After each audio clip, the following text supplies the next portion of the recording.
Buenas tardes, aquí les habla Luciano Silva, docente encargado del curso de Filosofía Teórica 1. Hoy vamos a empezar a trabajar la segunda unidad del curso que se titula El problema escéptico a través de las meditaciones metafísicas de Descartes. Ya a partir del título se entiende que la unidad versa sobre dos cosas y su conexión, ¿verdad? La primera es el problema escéptico, el escepticismo. La segunda es las meditaciones metafísicas. Y bueno, la cuestión es la conexión, el escepticismo, el problema escéptico a través de las meditaciones metafísicas. Cómo el escepticismo se introduce en las meditaciones metafísicas y qué funciones metodológicas cumple en el desarrollo de la meditación cartesiana.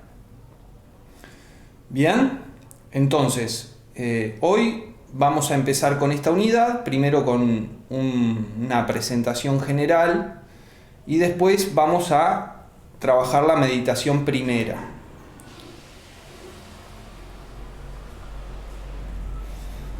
El filósofo René Descartes nació en 1596 y murió en 1650. Sus obras más importantes son Reglas para la dirección del espíritu de 1627, este se publicó póstumo, 1633 Del mundo, y luego están sus obras publicadas en 1637 Discurso del método, en 1641 Las meditaciones metafísicas en la versión original en latín, en 1644 Principios de filosofía y en 1649 Las pasiones del alma. Estas últimas cuatro obras que enumeré, Discurso, Meditaciones, Principios y Pasiones, es la obra publicada en vida. Lo otro se publicó póstumo. Tuvo una formación en La Flèche, un colegio muy importante de los jesuitas, una formación católica muy centrada en el aristotelismo, porque era el paradigma filosófico, digamos, del catolicismo. Es presumible que tuvo contacto con la obra de Platón, porque hay muchos paralelismos y muchas conexiones entre el pensamiento cartesiano y el pensamiento platónico, como vamos a ir viendo a medida que examinemos las meditaciones metafísicas. Como pensador se sitúa en el siglo XVII, entonces se sitúa después de la Reforma, de lo que se conoce como la Reforma, que es la Reforma luterana o la Reforma protestante. Ustedes saben que la Reforma luterana o Reforma protestante fue una gran crisis de Occidente, a la cual siguió la contrarreforma de la Iglesia Católica, etcétera, etcétera. Y Descartes se sitúa después de la Reforma luterana. Está en la época post-reforma. Y se ha creído que hay alguna conexión entre su filosofía y su contexto histórico, lo cual no lo vamos a discutir, pero tampoco lo vamos a estudiar, porque nosotros no hacemos historia de la filosofía, sino que hacemos filosofía teórica. Fue un científico universal, un polímata, como se dice. Trabajó en metafísicas, en física, en matemáticas, dentro de la metafísica, en epistemología, en ontología, etc.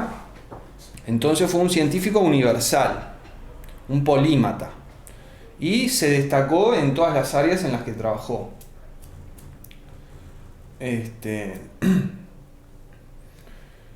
Bueno, entonces, libros que se puede recomendar o que vale la pena recomendar para estudiar a Descartes.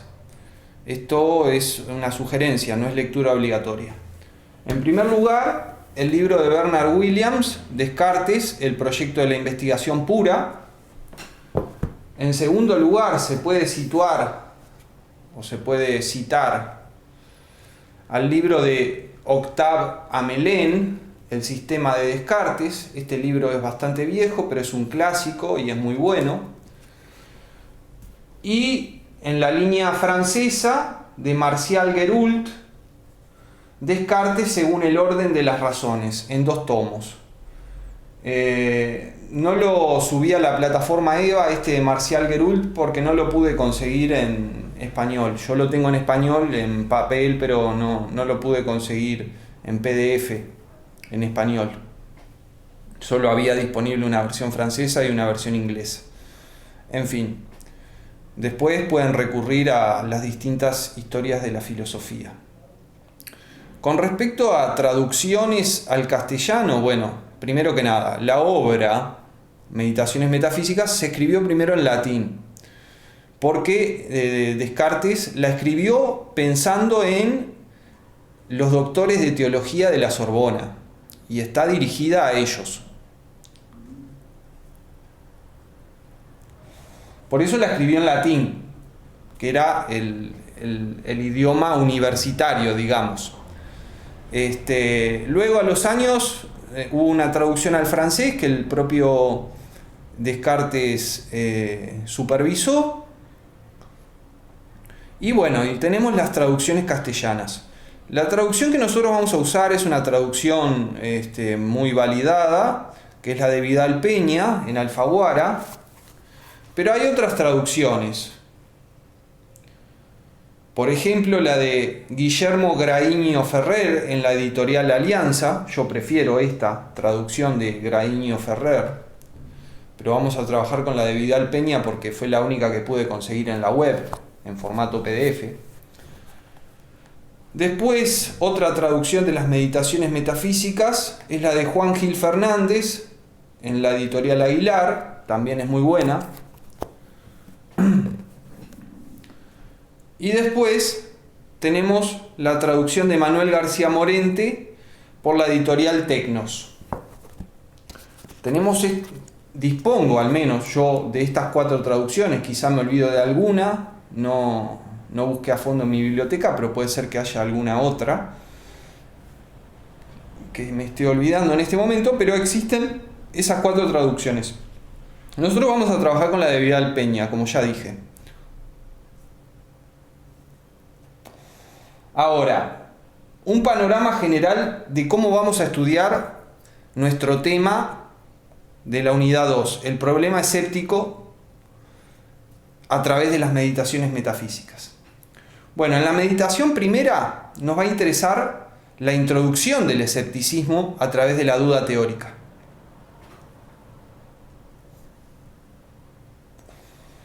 En la meditación segunda nos va a interesar visualizar cómo el escepticismo muestra que la propia existencia de Descartes como cosa que piensa es indudable.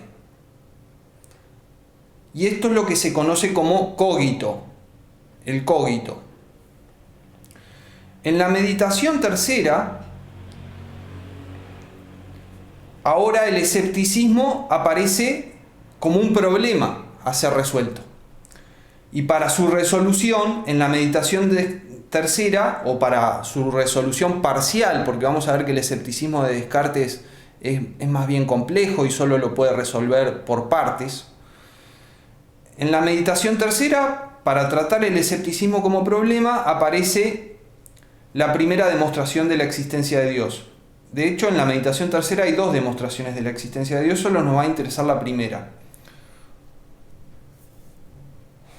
Porque en general se entiende que la segunda demostración de la existencia de Dios depende de la primera, entonces con la primera alcanza. En la meditación cuarta nos va a interesar cómo Descartes establece y fundamenta una regla para su método de investigación que le va a permitir funcionar como sujeto pensante de forma infalible.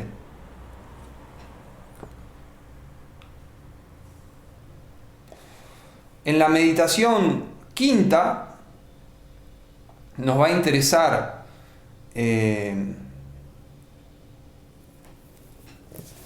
algunas cosas que Descartes dice sobre el conocimiento matemático y esencias platónicas, digamos,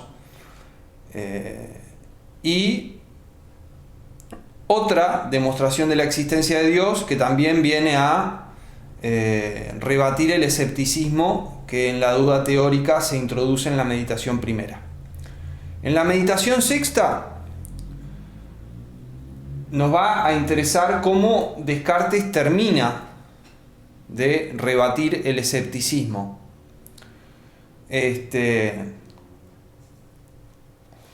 Y esto lo hace básicamente respondiendo al argumento del sueño y probando la existencia del mundo externo, el mundo externo a la mente, el mundo de la corporeidad. A su vez, en la meditación sexta nos va a interesar el argumento que Descartes da para la tesis de la distinción real entre mente o alma y cuerpo. La distinción real entre mente y cuerpo es una tesis que plantea que mente y cuerpo son sustancias distintas e independientes. En fin, esto como panorama general.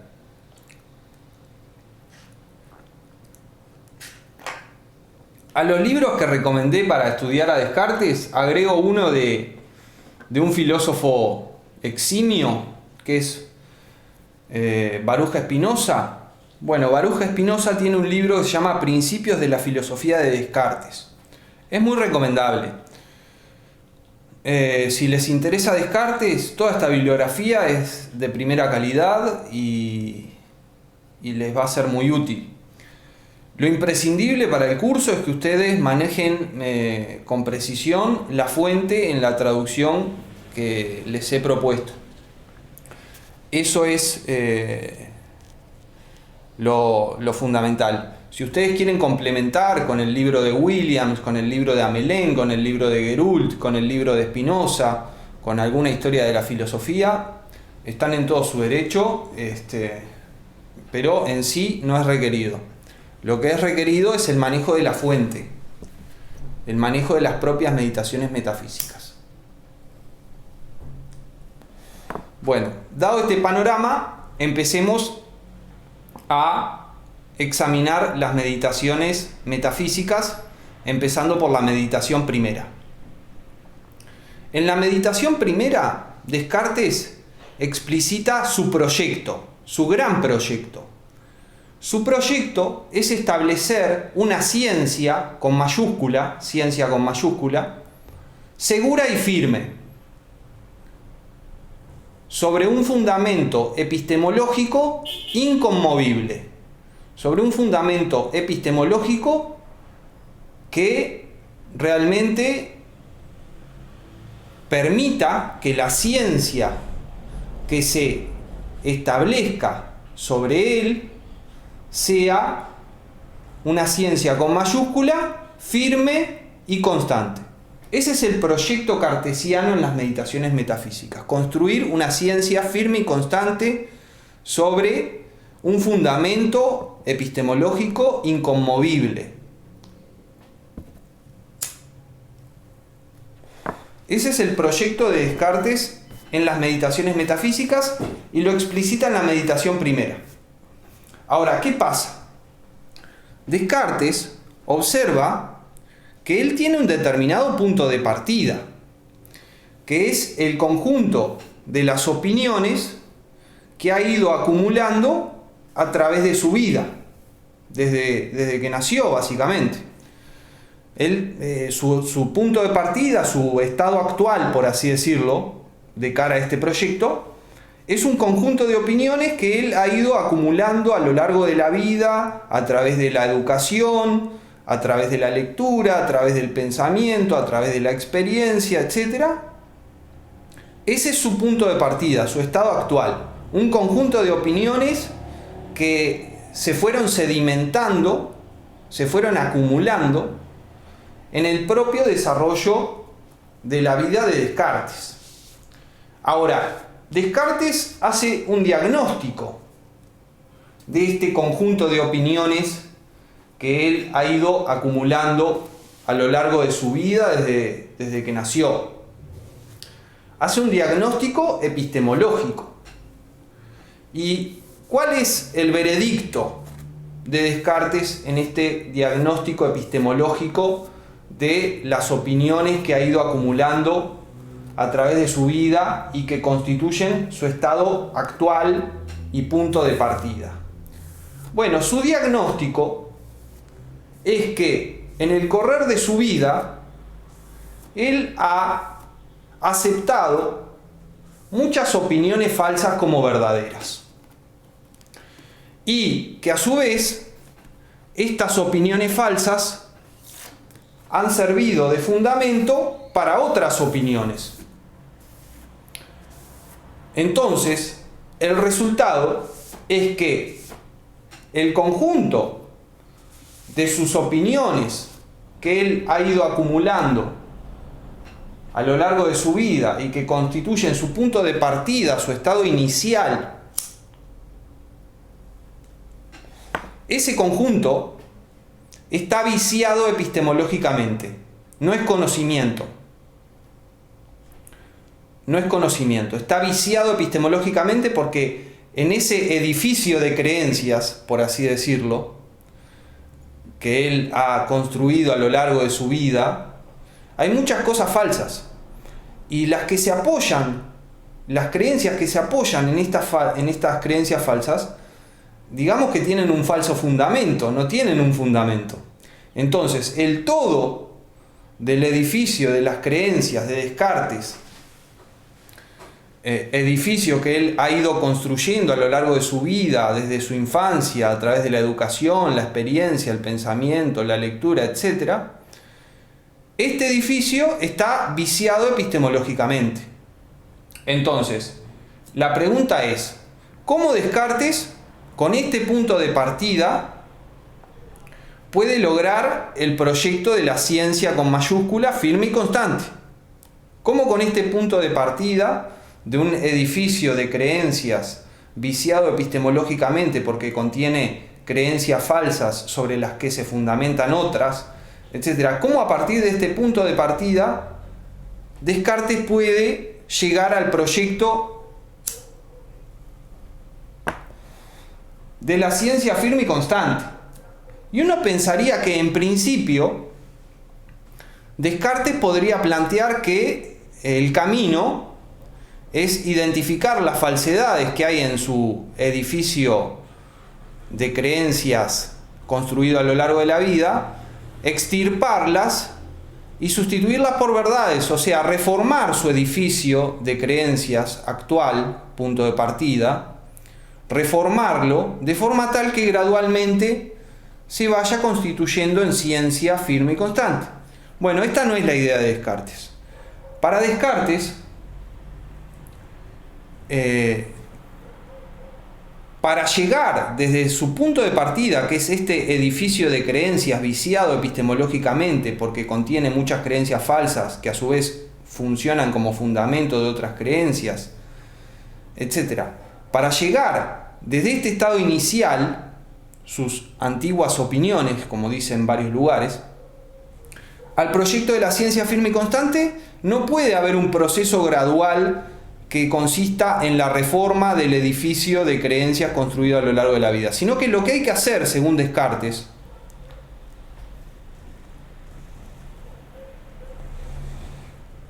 es destruir por completo el edificio de creencias que él ha construido a lo largo de su vida, destruir por completo ese edificio de creencias, destruirlo por completo, y comenzar de nuevo desde los fundamentos, con un fundamento inconmovible.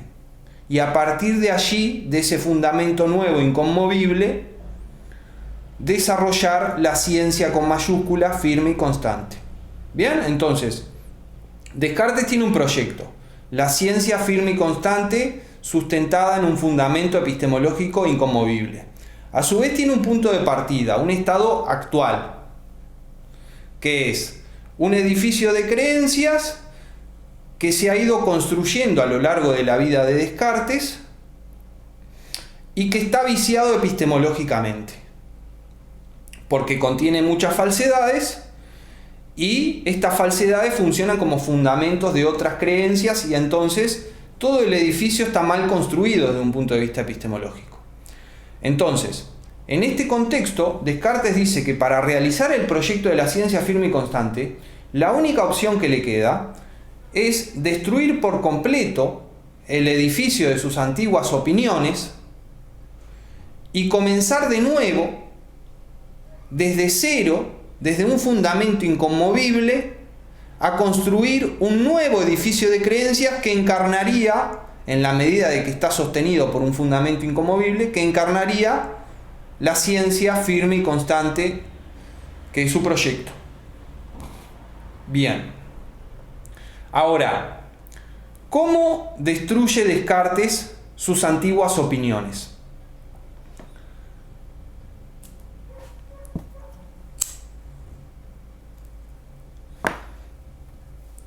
No probando que todas sean falsas, porque esto es imposible, porque muchas de las creencias antiguas de Descartes son verdaderas, entonces él no podría probar que son falsas. ¿Cómo va a destruir todas sus opiniones antiguas? ¿Cómo va a destruir el edificio viciado epistemológicamente de las creencias que él ha ido acumulando a lo largo de su vida? Bueno, a través de la duda teórica. Si él logra poner en duda todas sus antiguas opiniones, esto ya es fundamento suficiente para rechazarlas. Porque, dice Descartes, la razón le enseña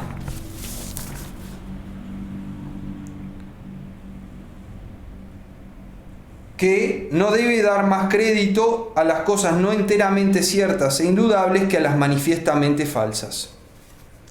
Bien, para destruir sus opiniones antiguas, su punto de partida, y así lograr llegar a ese estado de cero, por así decirlo, y comenzar desde los fundamentos a construir la ciencia firme y constante, le va a bastar poder poner en duda todas sus opiniones antiguas, porque la razón le pone el precepto de que si algo puede ser puesto en duda, entonces no hay que aceptarlo, se lo puede rechazar.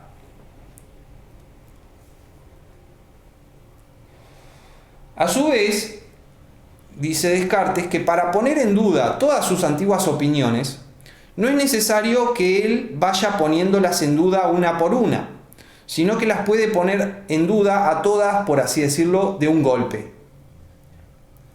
Y esa es la estrategia de Descartes, poner todas sus antiguas opiniones en duda de un golpe, de una vez.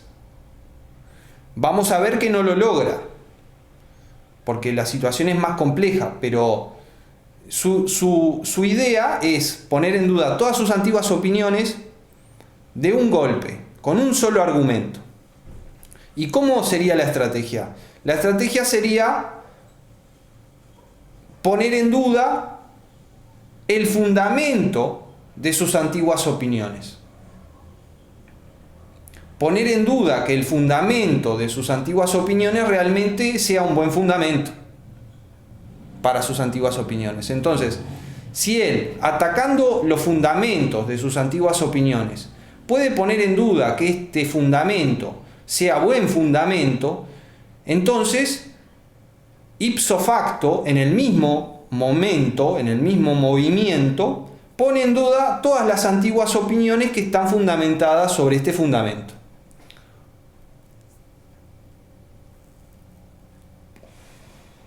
Ahora bien, ¿cuál es el fundamento que Descartes daba a sus antiguas opiniones. Bueno, este fundamento es la experiencia. Descartes fundamentaba sus antiguas opiniones en la experiencia. Entonces Descartes, para destruir todas sus antiguas opiniones mediante ponerlas en duda, va a poner en duda que la experiencia nos pueda dar conocimiento. La experiencia en sentido sensorial, ¿verdad? De eso estamos hablando. Experiencia en sentido sensorial. El fundamento, según Descartes, de sus antiguas opiniones, de las opiniones que ha ido acumulando a lo largo de su vida, ha sido la experiencia. Entonces Descartes va a destruir todas sus antiguas opiniones poniéndolas en duda, poniendo en duda que la experiencia pueda brindar conocimiento, pueda facilitar conocimiento. Entonces, atacando el fundamento de sus antiguas opiniones, Descartes pretende destruir y poner en duda todas sus antiguas opiniones de un solo golpe. Entonces no va a ir poniéndolas en duda una por una, sino que va a hacer una crítica sistemática de sus antiguas opiniones por la vía de atacar epistemológicamente el fundamento que él daba a sus antiguas opiniones, que no es otra cosa que la experiencia en sentido sensorial. Lo primero que observa Descartes es que los sentidos a veces nos engañan. La experiencia a veces es engañosa. Entonces, si la experiencia a veces es engañosa, ¿qué nos garantiza que no sea siempre engañosa? ¿Verdad? Si está comprobado que los sentidos a veces nos engañan, ¿qué nos garantiza que no nos engañen siempre? Esta es una cuestión que Descartes no plantea, pero que la deja para que el lector la piense, a mi modo de ver. Descartes lo que dice es que los sentidos a veces nos engañan y es prudente no fiarse nunca por completo de quienes nos han engañado una vez. El punto es que todas sus antiguas opiniones se basan en la experiencia. La experiencia a veces nos conduce a error. ¿Cómo sabemos que no ocurre que la experiencia siempre nos conduzca a error? ¿Lo sabemos? ¿Sabemos que la experiencia no siempre nos conduce a error? Esa pregunta no está explicitada, pero está sugerida, por así decirlo. Y Descartes lo que dice es que los sentidos a veces nos engañan y que es prudente no fiarse por completo de lo que nos ha engañado una vez. Con lo cual, lo que quiere decir, a mi modo de ver, es que ese fundamento de las antiguas opiniones en la experiencia no es totalmente bueno de arranque, porque ya sabemos que muchas veces la experiencia nos conduce a error. Entonces, inevitablemente se plantea la pregunta de cómo sabemos que la experiencia no nos conduzca siempre a error. Bueno, en fin, ese problema queda abierto. Descartes, entonces, dice que si bien es cierto que la experiencia a veces nos engaña, hay otras creencias que nosotros llegamos a tener a través de la experiencia que parecerían ser conocimiento, que parecería que no se pueden poner en duda. Como por ejemplo, que ahora estoy dando esta clase sentado en mi casa, grabándola, etc. Todo eso yo llego a creerlo a través de la experiencia. Yo llego a creer que estoy dando esta clase, que tengo los libros enfrente a mí, etcétera, que tengo la fotocopia de Descartes a mano, etcétera, a través de la experiencia. ¿Eso se puede poner en duda? ¿Se puede poner en duda que yo sé que estoy dando esta clase? ¿Se puede poner en duda que yo sé que frente a mí hay determinados libros? Y todo eso lo conozco apoyándome en la experiencia sensorial. ¿Se puede poner en duda?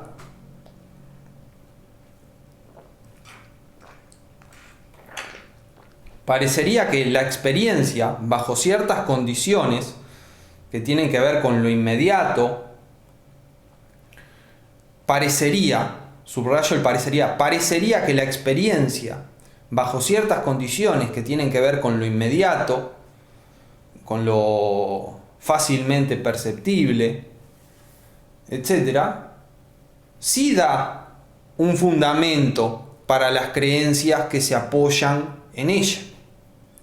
Porque, de hecho, yo creo, por ejemplo, que estoy dando esta clase porque está el grabador prendido. A su vez creo que tengo un buzo puesto. Todo eso lo creo en base a la experiencia. ¿Lo puedo poner en duda? Parecería que no, en principio. Parecería que yo no puedo poner en duda que tengo un buzo puesto, que estoy dando una clase, que tengo libros frente a mí, etcétera. Y todo eso lo conozco a través de la experiencia sensorial. Pero Descartes va a decir que sí se puede poner en duda. Porque ¿qué pasa? Yo soy un hombre y los hombres dormimos a veces. Y a veces cuando dormimos tenemos representaciones, que son experiencias, que son sueños. ¿Y qué pasa con los sueños? Los sueños son experiencias también. También son experiencias.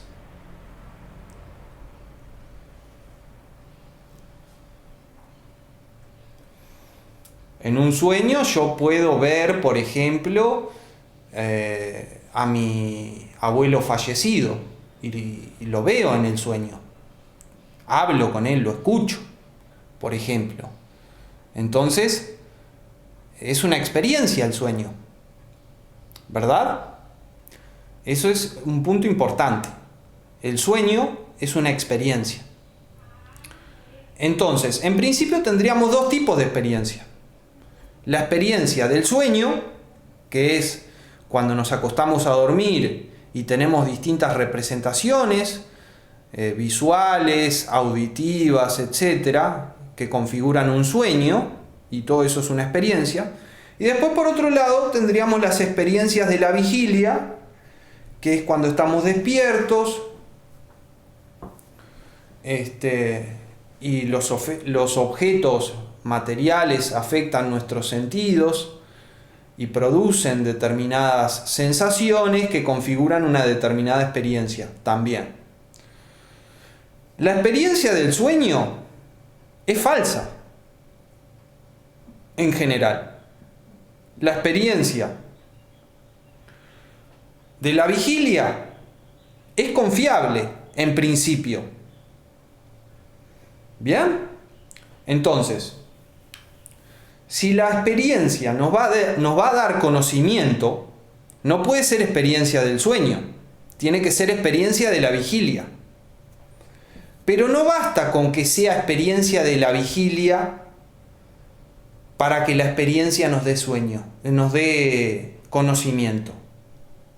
Se requiere además que nosotros sepamos que esa experiencia pertenece a la vigilia y no al sueño. Y es eso lo que va a poner en duda Descartes. Descartes va a poner en duda que nosotros podamos distinguir la experiencia del sueño de la experiencia de la vigilia. Y él va a sostener que no hay indicios suficientes para distinguir la experiencia del sueño de la experiencia de la vigilia. Y para esto se basa en que hay muchos sueños, o ha habido muchos sueños, que son tan creíbles que nos engañan y nos convencen de que no son sueños.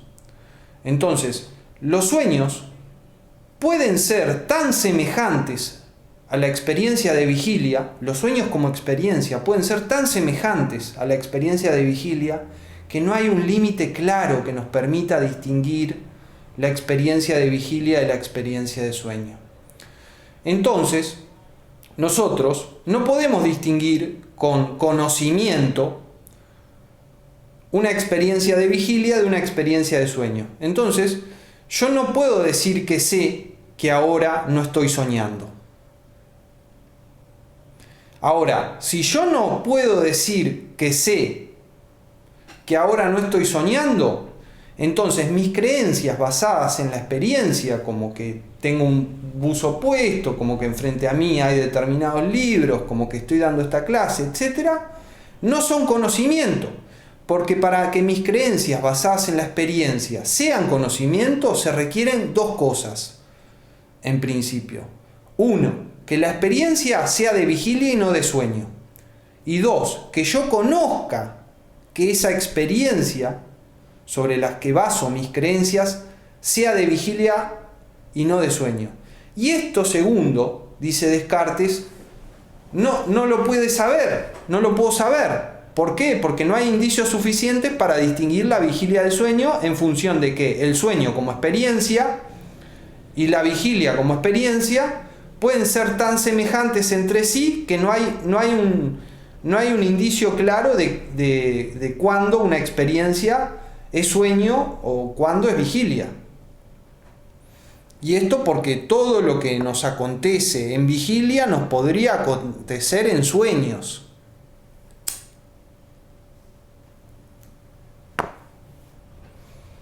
Este es el famoso argumento del sueño, que también está en el Teteto, como ustedes saben, si estudiaron toda la parte del Teteto que tiene que ver con la definición de conocimiento como sensación.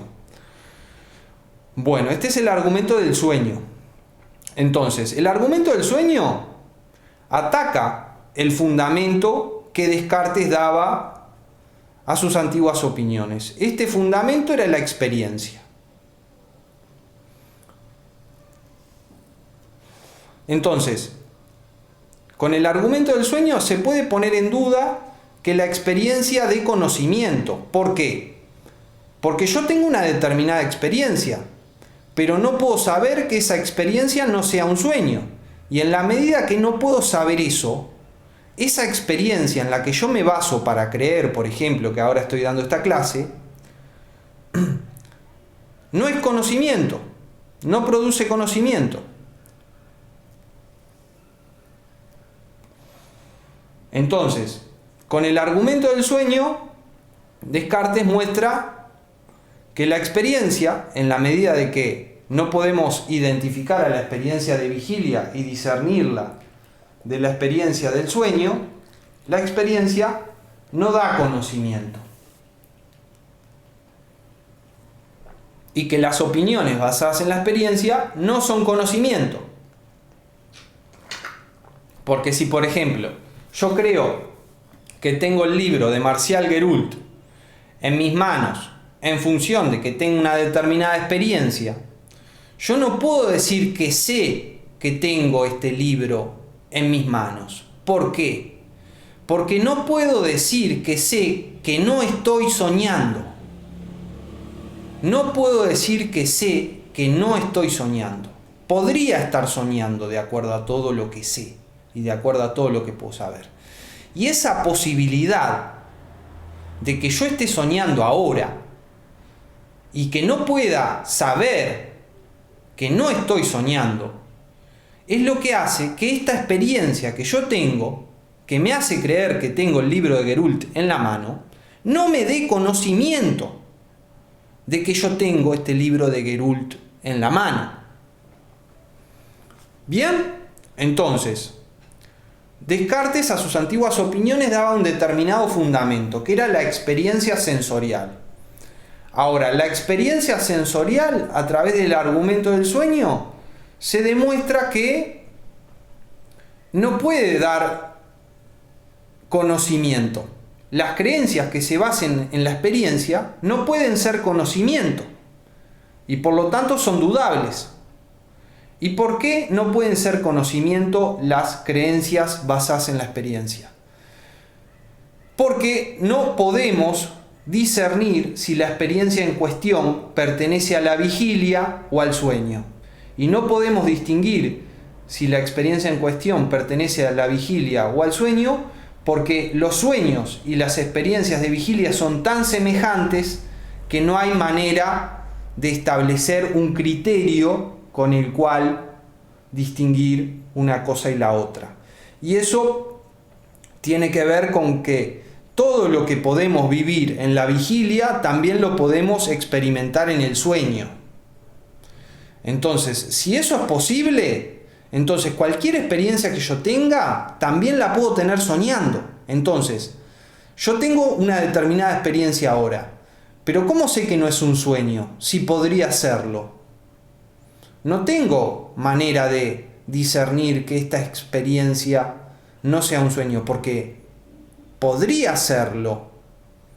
Y la experiencia misma no me muestra que no sea un sueño. Entonces, no se puede. Descartes, con este argumento, arrasó con el fundamento de sus antiguas opiniones. Y arrasó con sus antiguas opiniones, al parecer. Aunque no es tan así. Ya vamos a ver por qué.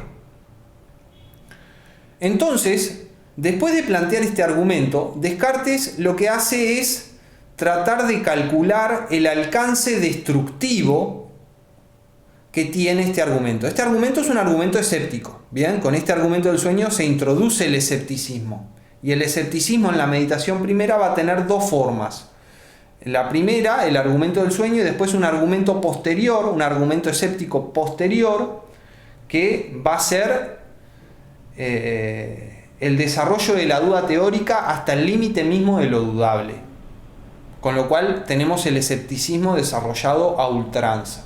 Pero todavía no llegamos ahí.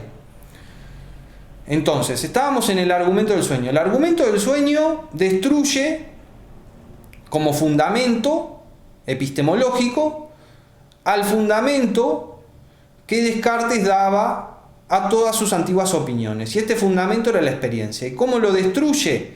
Bueno, mostrando que la experiencia no puede dar conocimiento, que las creencias basadas en la experiencia no pueden ser conocimiento, porque para que las creencias basadas en la experiencia sean conocimiento, se requiere saber que esa experiencia en cuestión no es un sueño, y esto no se puede saber. Y como no se puede saber, ninguna creencia basada en la experiencia es conocimiento. ¿Bien? Ese es el argumento escéptico del sueño, ese es su poder destructivo, en fin.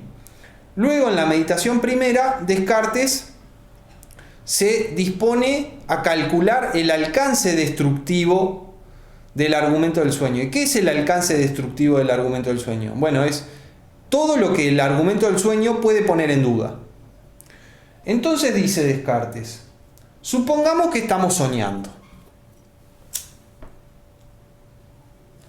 Mejor dicho, supongo que estoy soñando. Esta experiencia que tengo ahora es un sueño. Ahora, como experiencia que es una especie de cuadro, es una representación, es una imagen, esta experiencia que tengo. Entonces se puede comparar con un cuadro de un pintor. Bien, en la hipótesis de Descartes, esta experiencia que es comparable con un cuadro de un pintor es producida por la imaginación, ¿verdad?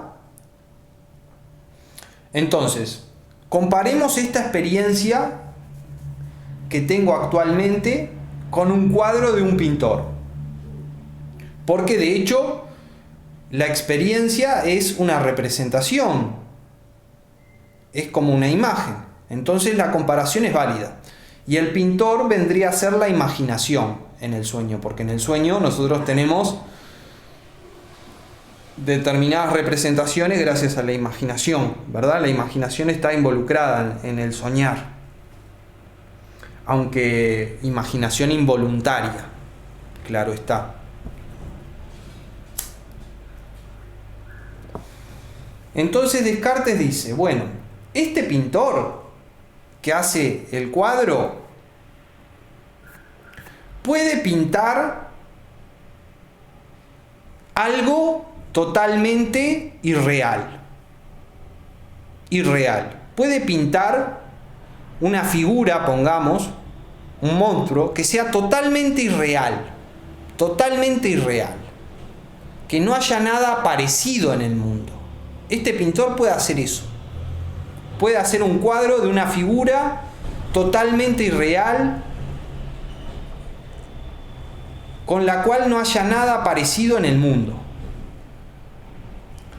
Entonces, traspolando esta hipótesis del pintor que hace un cuadro de una cosa totalmente irreal a la experiencia que presuponemos que es de sueño, Descartes nos dice que esta experiencia que nosotros tenemos, si la suponemos como de sueño, puede ser totalmente irreal, puede ser totalmente fingida, totalmente diferente de la realidad. Ahora, ¿qué pasa? De la misma manera que el pintor, para producir algo totalmente irreal en su cuadro, necesita utilizar colores verdaderos, y por lo tanto tiene que haber un elemento de verdad en sus cuadros, aunque pinte algo totalmente irreal, lo mismo ocurre con la experiencia del sueño y la imaginación. Aunque en la experiencia del sueño la imaginación nos proponga algo totalmente irreal, algo que no condiga con la realidad en absoluto, aún así, esta experiencia del sueño tiene que estar construida a base de cosas verdaderas. ¿Bien? Y como estamos suponiendo que esta experiencia del sueño es totalmente irreal, estas cosas verdaderas tienen que ser paralelas a los colores verdaderos que usa el pintor para pintar su cuadro de una figura totalmente irreal y diferente de cualquier cosa conocida. Entonces, dice Descartes, entonces,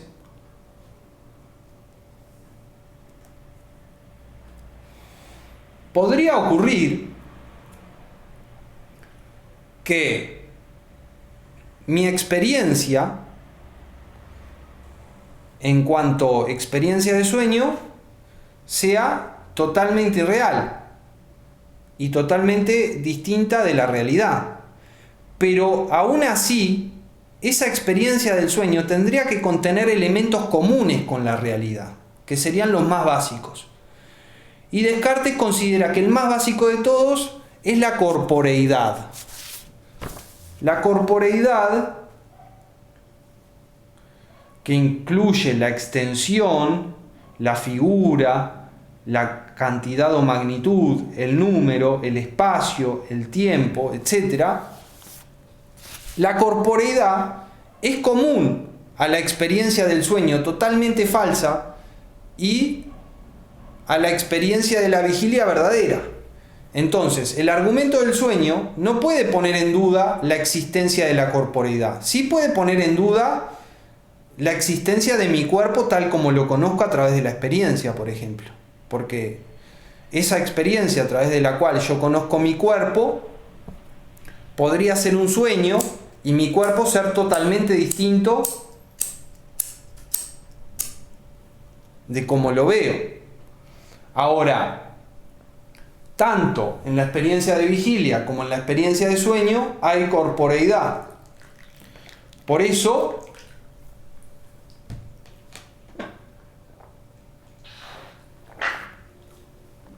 el argumento del sueño puede poner en duda la existencia de todas las cosas compuestas que se nos dan en la experiencia. ¿Por qué? Porque estas cosas compuestas podrían ser composiciones de nuestra imaginación en el sueño. Entonces, el argumento del sueño puede poner en duda la existencia de todas las cosas compuestas que se nos dan a través de la experiencia. Pero no puede poner en duda las cosas simples a partir de las cuales se construyen las cosas compuestas que se nos brindan en la experiencia. Porque de la misma manera que el pintor, para pintar algo totalmente irreal, tiene que por lo menos usar colores verdaderos, el sueño, para brindarnos una experiencia, aunque esa experiencia sea totalmente irreal y fantástica, y totalmente distinta de la realidad, aún así el sueño se tiene que basar en la realidad.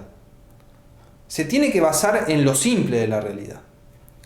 Y esto simple de la realidad, para Descartes, es la corporeidad entendida en términos matemáticos.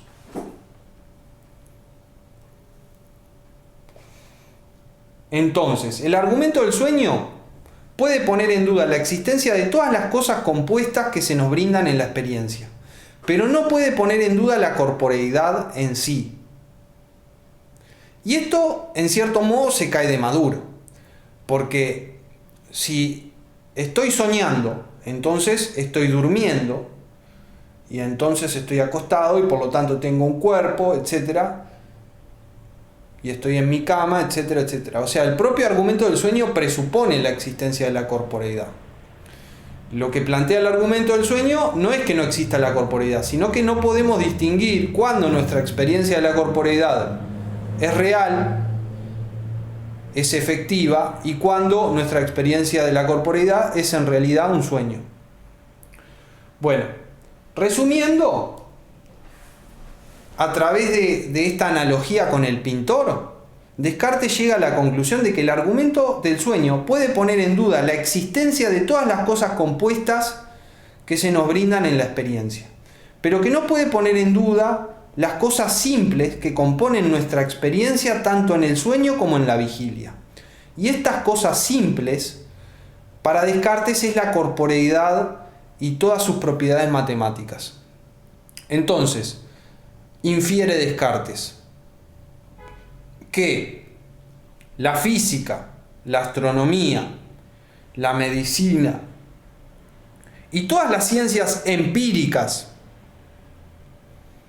que tienen por objeto cosas compuestas, son puestas en duda, estas ciencias, por el argumento del sueño.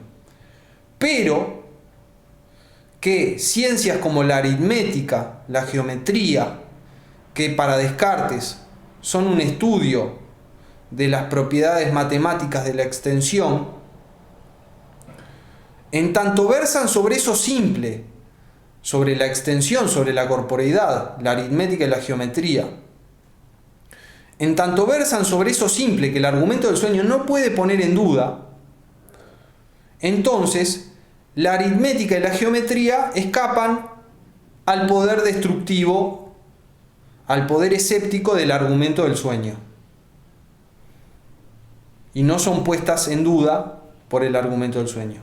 Con esto tiene que ver también que la aritmética y la geometría no son ciencias empíricas, y esto es muy importante. No son ciencias empíricas, como sí lo son la física, la astronomía y la medicina. O sea, la aritmética y la geometría, según Descartes, escapan al poder escéptico del argumento del sueño porque tratan sobre cosas simples, sobre las propiedades matemáticas de la corporeidad, sin preocuparse si están en la realidad o no. Y en cambio, la astronomía, la física y la medicina caen bajo el poder destructivo, bajo el alcance escéptico del argumento del sueño, porque se apoyan en la experiencia y versan sobre cosas compuestas que conocemos a través de la experiencia. Ahora, en este punto se nos muestra que en las antiguas opiniones de Descartes estaba la aritmética, por ejemplo, y estaba la geometría, lo cual, si uno conoce la vida de Descartes, sabe que esto es evidente, porque Descartes, antes que filósofo, fue matemático. Entonces, entre las antiguas opiniones de Descartes estaba la aritmética y la geometría. Ahora, la aritmética y la geometría no tienen base en la experiencia, no tienen fundamento en la experiencia. No son ciencias empíricas. Entonces, cuando Descartes nos dijo que el fundamento de sus antiguas opiniones era la experiencia, bueno, eso no es tan así. en realidad, porque entre sus antiguas opiniones estaba la aritmética y la geometría, que no tienen una fundamentación empírica, tienen una fundamentación de otro tipo, deductiva, digamos.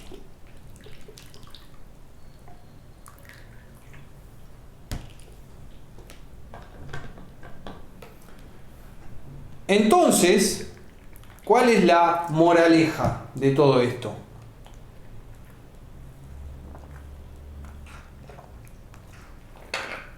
La moraleja es que con el argumento del sueño, con el argumento escéptico del sueño que aparece en Teteto, y en Teteto está mejor explicado que en Descartes, recomiendo que vayan a ese pasaje de Teteto,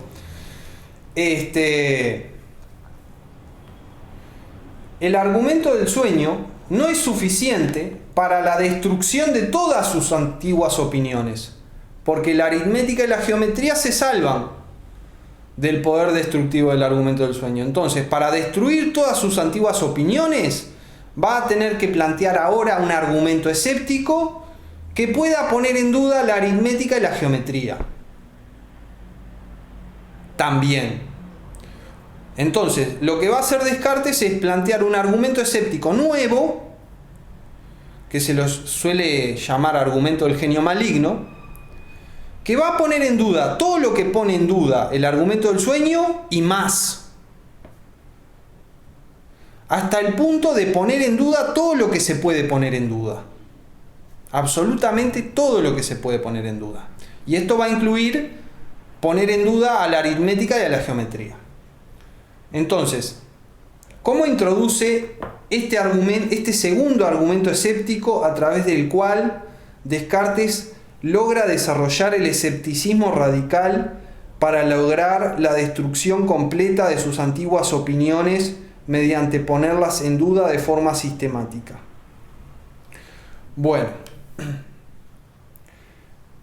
el punto es que Descartes dice, bueno, yo he tenido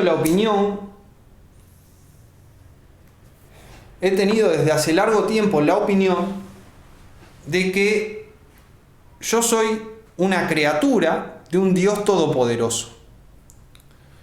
Entonces, ¿cómo sé que este Dios no me hizo de forma tal que yo me equivoque siempre? ¿Cómo sé que este Dios todopoderoso no me hizo de forma tal que siempre me engañe? Incluso cuando sumo 2 más 2.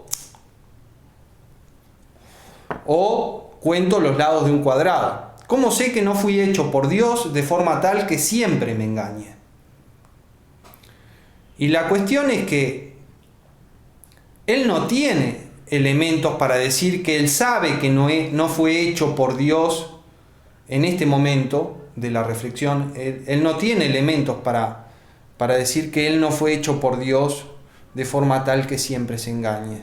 Él no puede despejar o eliminar esa posibilidad de que Dios lo haya hecho de forma tal que siempre se engañe.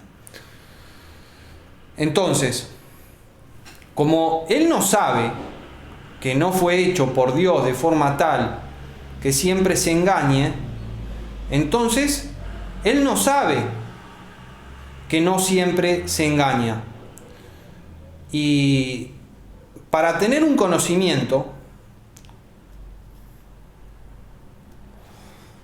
es requisito saber que ese conocimiento es un conocimiento. Para que yo sepa que 2 más 3 es igual a 5, se requiere que yo sepa que sé que 2 más 3 es igual a 5. Y esto último es lo que pone en duda el argumento del Dios Todopoderoso. Yo no puedo saber que sé que 2 más 3 es igual a 5. Por lo tanto, no sé que 2 más 3 es igual a 5. ¿Y por qué no puedo saber que sé que 2 más 3 es igual a 5? Porque no puedo saber si no fui hecho por Dios de forma tal que siempre me engañe.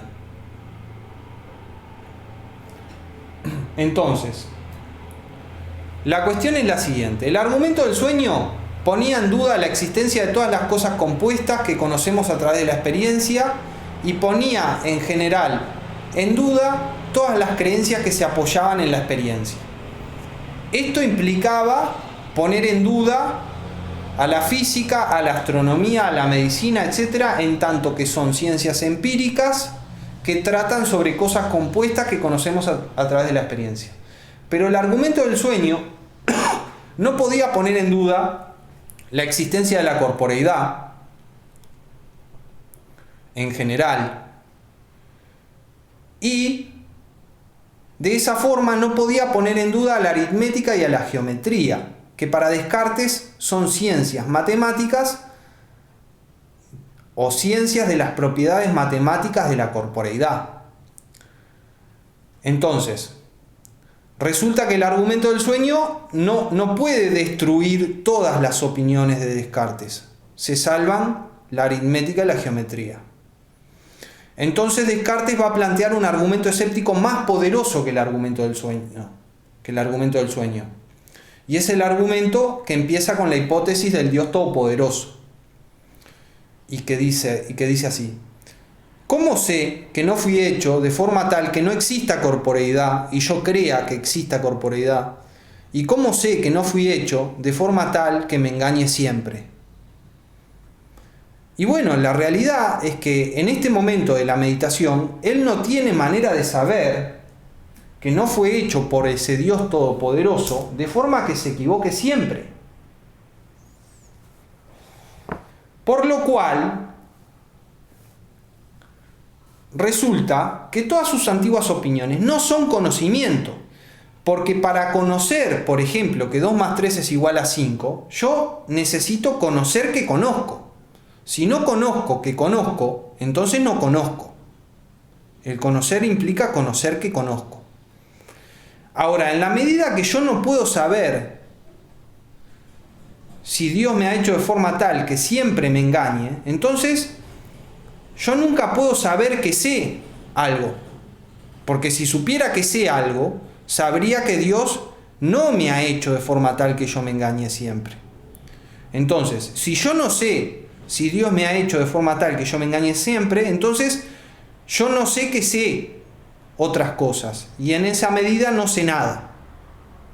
Porque si supiera algo, por ejemplo, que 2 más 3 es igual a 5, sabría que conozco eso, y entonces también sabría que Dios no me hizo de forma tal que yo me equivoque siempre.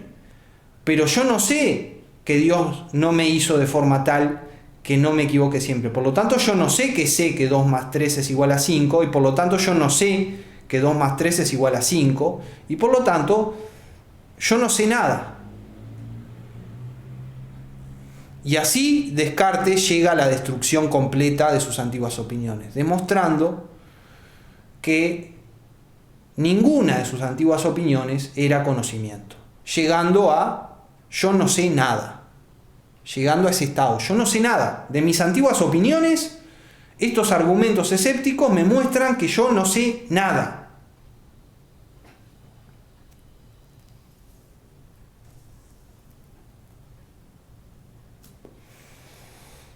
Con respecto a este argumento del Dios Todopoderoso, lleva la duda escéptica, la duda teórica, hasta el límite. No se puede dudar más que lo que pone en duda este argumento. Es el escepticismo radical, es el escepticismo sistemático, el escepticismo global. Pone en duda todas mis operaciones cognitivas. Y lo pone en duda planteando la posibilidad de que Dios me haya hecho de forma tal que todas mis operaciones cognitivas conduzcan a error. Y yo no tengo manera de saber que eso no es así. Y si yo no tengo manera de saber que eso no es así, que todas mis operaciones cognitivas conducen a error, entonces yo no sé nada. Porque si yo supiera que 2 más 3 es igual a 5, entonces tendría que saber que lo sé. Pero si yo sé que 2 más 3 es igual a 5, entonces yo sé que Dios no me ha hecho de forma tal que yo siempre me engañe. Pero yo no sé esto último.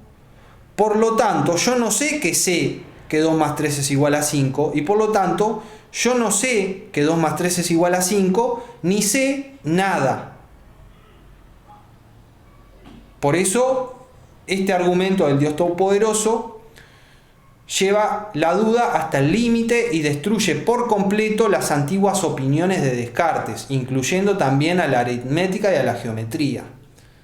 Porque las operaciones cognitivas que aplico en la aritmética y la geometría, no puedo decir que sean infalibles. No puedo decir que no sean conducidas por un Dios que me conduce a error siempre. Entonces, cuando cuento los lados de un cuadrado, yo no puedo decir que sé que tiene 4. Porque si yo sé que tiene 4, entonces sé que tiene 4. Pero si sé que el cuadrado tiene 4 lados, entonces sé que esa operación cognitiva involucrada en sumar los lados de un cuadrado conduce a verdad y a conocimiento. Pero el argumento del Dios Todopoderoso lo que plantea es que en realidad es posible que todas mis operaciones cognitivas conduzcan siempre a error. Y yo no puedo saber que eso no es el caso. Yo no puedo saber en este momento de la reflexión cartesiana que no todas mis operaciones cognitivas conducen a error.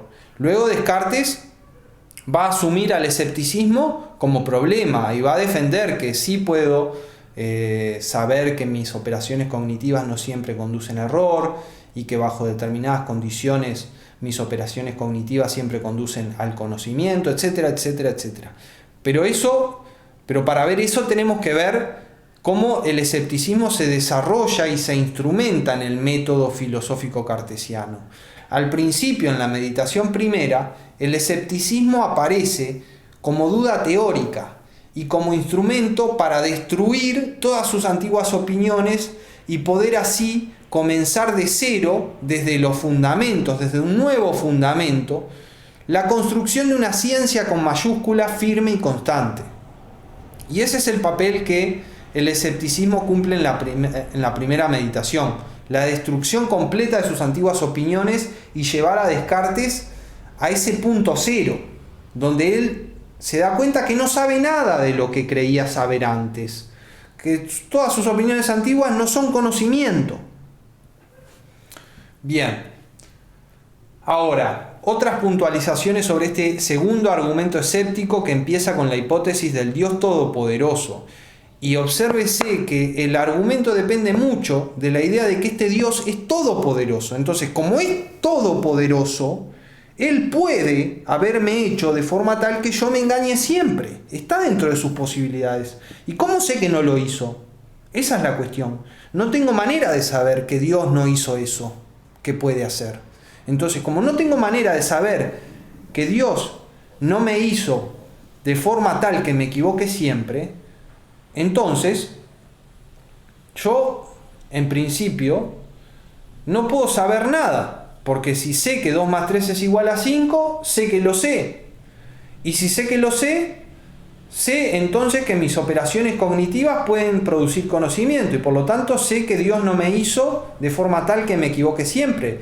Pero esto último no lo sé, por lo tanto yo no sé que 2 más 3 es igual a 5, y por lo tanto yo no sé que 2 más 3 es igual a 5. ¿Bien? Ahora, Descartes, este argumento escéptico, lo presenta en tres formas. Primero, teniendo como protagonista al Dios Todopoderoso. Y a mí me parece que en esta versión el argumento es más fuerte que en las otras. Después dice, bueno, supongamos que algunos, para rechazar que todas las cosas sean inciertas, rechacen la existencia de un Dios Todopoderoso. Entonces, dice Descartes, bueno, concedámosle que no hay un Dios todopoderoso. Ahora, ¿qué pasa? Yo tengo un ser y un origen. Y hay una causa de ese origen. Si mi origen no está en el Dios todopoderoso, está en algo más imperfecto que él. Y razona Descartes, cuanto más imperfecto sea mi origen, tanto más probable es que yo me engañe siempre. Por lo cual, sacando la hipótesis del Dios Todopoderoso, no se resuelve el problema de que cómo sé que mis facultades cognitivas no me conducen siempre a error. Estamos en la misma, por así decirlo. Porque si no existe el Dios Todopoderoso, bueno, yo tengo algún origen. Ese origen, como no está en el Dios Todopoderoso, está en algo más imperfecto que Él. Pero cuanto más imperfecto sea mi origen, tanto más probable es que yo me equivoque siempre. Con lo cual, no se logra establecer que no todas las cosas son inciertas mediante la repulsa atea del Dios Todopoderoso. Y después Descartes dice, bueno, en vez de hablar de un Dios todopoderoso que me hizo de forma tal que me engañe siempre, hablemos de un genio maligno que me engaña siempre. Y estas son las tres versiones de este argumento escéptico, que es el coronamiento de la destrucción de sus antiguas opiniones y que es el coronamiento del desarrollo del escepticismo a ultranza, hasta el límite mismo del escepticismo, hasta donde se puede desarrollar. Bien, con esto Descartes logró destruir todas sus antiguas opiniones, en el sentido de ponerlas a todas en duda. Ahora, Descartes también las quiere destruir en un sentido psicológico. Porque ¿qué pasa? Todas esas antiguas opiniones, en virtud de que siempre las ha tenido, invaden su pensamiento. Porque él está acostumbrado a pensar así. Invaden su pensamiento todas las antiguas opiniones. Porque él está acostumbrado a pensar así. Entonces, para lograr destruir en sentido fuerte sus antiguas opiniones, no alcanza con haberlas puesto en duda. Descartes va a tener que apelar a un procedimiento más radical, y es negar sus antiguas opiniones. Y esto es lo que se conoce como el método de la negación. Descartes va a negar todo lo que puede ser puesto en duda. Lo va a negar. ¿Para qué? Para que no invada su pensamiento. Para protegerse de esa resistencia psicológica que hay en él a abandonar sus antiguas opiniones. Porque esa resistencia psicológica que hay en él a abandonar sus antiguas opiniones, en virtud de que está acostumbrado a pensar así, es un obstáculo para el desarrollo de la ciencia constante y firme desde cero a partir de un fundamento epistemológico inconmovible. Entonces, no alcanza con destruir las antiguas opiniones en el sentido de ponerlas a todas en duda y mostrar que ninguna de ellas es conocimiento. Se requiere algo más drástico. Se requiere negar todas esas opiniones puestas en duda, porque sólo de esa manera el espíritu de Descartes, la mente de Descartes, va a poder pensar con libertad. Porque si él no niega todas esas antiguas opiniones, de una forma o de otra, lo van a volver a invadir, porque él está acostumbrado a pensar de esa antigua manera. En él hay una resistencia psicológica real a abandonar sus antiguas opiniones. Entonces, para contrarrestar esa resistencia psicológica real que hay en él a abandonar sus antiguas opiniones, Descartes va a negar todo aquello que puso en duda. Y eso le va a permitir llegar al estado de cero para comenzar de nuevo con un fundamento nuevo, inconmovible, un fundamento epistemológico inconmovible, y construir la ciencia firme y constante que es su proyecto.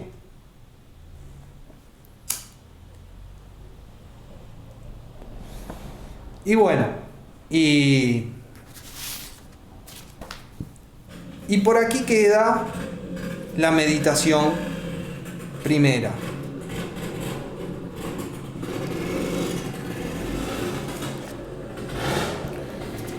Lo importante de la meditación primera. Descartes tiene un determinado proyecto. El proyecto de la ciencia con mayúscula, firme y constante, soportada en un fundamento epistemológico inconmovible e irreprochable. Ese proyecto es el proyecto de las meditaciones metafísicas enteras. Ahora, ¿qué pasa? Descartes tiene un punto de partida, que son sus antiguas opiniones. Y sus antiguas opiniones son las opiniones que él ha ido acumulando a lo largo de su vida, a través de la educación, a través de la lectura, a través del pensamiento, a través de la experiencia, etcétera, etcétera. Ahora, ¿qué pasa con sus antiguas opiniones? Con ese punto de partida que tiene Descartes. Pasa que desde un punto de vista epistemológico, ese edificio de creencias está viciado. ¿Por qué? Porque contiene falsedades y algunas de estas falsedades funcionan como fundamento, como justificación de otras creencias. Entonces, Descartes razona que para construir la ciencia firme y constante, él tiene que destruir por completo sus antiguas opiniones. Y llega a la conclusión de que puede destruirlas por completo a través de ponerlas en duda, a través del escepticismo. Y ahí aparece el escepticismo en la meditación primera. Y en la meditación primera el escepticismo se presenta en dos argumentos. Primero, en el argumento del sueño. En el argumento del sueño se ponen en duda todas las creencias basadas en la experiencia. ¿Por qué? Porque no hay manera de distinguir una experiencia de vigilia de una experiencia de sueño. Y es un requisito para que la experiencia nos dé conocimiento que podamos distinguir que esa experiencia es de vigilia. Este argumento escéptico tiene un determinado poder destructivo. Puede poner en duda la existencia de todas las cosas compuestas, pero no puede poner en duda la existencia de las cosas simples. Y por lo tanto, según Descartes, no puede poner en duda la existencia de la corporeidad. Igualmente, este argumento escéptico puede poner en duda todas las ciencias que se abocan empíricamente a estudiar las cosas compuestas. Léase la física, la astronomía, la medicina. Pero no puede poner en duda este argumento escéptico del sueño disciplinas que versan sobre las propiedades matemáticas de la corporeidad y que no son empíricas, como la aritmética y la geometría. Entonces, el argumento del sueño no alcanza a destruir todas sus antiguas opiniones, porque la aritmética y la geometría están fuera de su alcance escéptico. Por eso, Descartes va a traer a colación un segundo argumento escéptico, que va a ser el argumento escéptico radical, y que va a poner en duda todo lo que puso en duda el argumento del sueño y más, hasta el punto de que va a poner en duda todo lo que se puede poner en duda, porque lo que plantea el segundo argumento escéptico es la posibilidad de que yo siempre me engañe. ¿Y cómo sé que no es así? ¿Cómo sé que yo no siempre me engaño? Y esta posibilidad se plantea a través de un Dios todopoderoso que me hizo de forma tal que yo siempre me engañe. ¿Cómo sé que Dios todopoderoso no me hizo de esa forma tal que yo siempre me engañe? Bueno, la realidad es que no lo sé. Entonces, se deduce que yo no sé nada.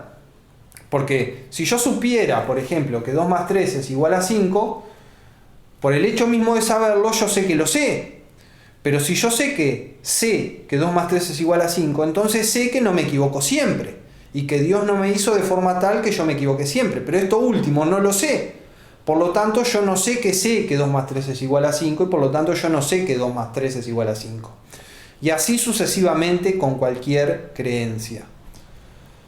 Entonces, este segundo argumento escéptico, que empieza con la figura del Dios Todopoderoso, pero que después aparece con la figura del genio maligno, etc.,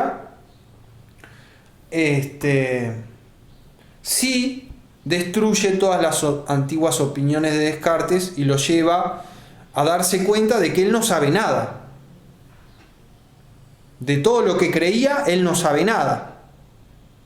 Entonces lo lleva a ese punto cero que va a permitir construir la ciencia firme y constante a partir de cero. ¿Bien? Ahora, para llegar a ese punto cero, no basta con destruir las antiguas opiniones de forma epistemológica a través de la duda. Hay que destruirlas también de forma psicológica, porque el desarrollo que Descartes está haciendo es un desarrollo epistemológico, pero también psicológico. Él está pensando. Entonces, para destruir psicológicamente todas las antiguas opiniones y así poder pensar con libertad para construir la ciencia firme y constante, Descartes va a apelar a un segundo método, que es el método de la negación. Y el método de la negación consiste en negar todo aquello que puede ser puesto en duda. Negarlo. No abstenerse de creerlo, negarlo. Es un paso más. Es como si supiera que es falso, cuando no lo sabe. En realidad lo que sabe es que puede ser puesto en duda. Pero el método de la negación, ¿para qué sirve? Sirve para arrancar de cuajo las antiguas opiniones de la cabeza de Descartes y así permitirle pensar con libertad. ¿Y por qué Descartes necesita este método de la negación? Porque hay en él una resistencia psicológica a abandonar las antiguas opiniones, porque él tiene la costumbre instalada de pensar así.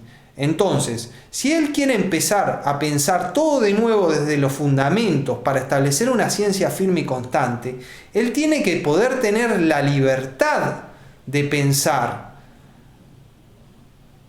en esa dirección. Y para poder tener esa libertad, él necesita negar todas las antiguas opiniones, necesita liberarse de todas las antiguas opiniones, necesita contrarrestar la resistencia psicológica que hay en él a abandonar sus antiguas opiniones.